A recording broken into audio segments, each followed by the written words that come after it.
বিষ্ণুই বলেন জাহান্নামের সবচেয়ে হালকা আযাব কি হবে শোনো। জাহান্নামের সবচাইতে হালকা আযাব হলো ওই ব্যক্তির আযাব যার পায়ে দুটো জাহান্নামের আগুনের জুতা পুড়িয়ে দেয়া হবে। ওই আগুনের উত্তাপে তার মাথার মগজগুলো ভাতের মারের মতো টপ টপ টপ টপ করে বেয়ে বেয়ে পড়বে।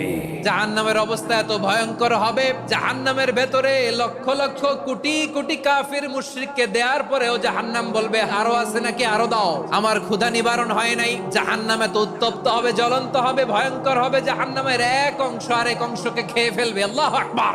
ফেরেশতারাও টালমাটাল হয়ে যাবে। জাহান্নামের রক্ষী ফেরেশতারা কি করবে তারা নিজেরাও বুঝতে পারবে না। কোটি কোটি মুশরিক কাফিরদেরকে জাহান্নামে নিক্ষেপ করার পরেও জাহান্নাম ঠান্ডা হবে না, শান্ত হবে না, বলবে হাল মিন মাজিদ, আরো আছে নাকি, আরো দাও। তখন আল্লাহ তাআলার কুদরতি পা জাহান্নামের ভেতরে ঢুকিয়ে দিবেন। দেওয়ার সাথে সাথে জাহান্নাম থেকে আওয়াজ আসবে, কত কত বিইজ্জাতিকা ওয়া বিকদরিক,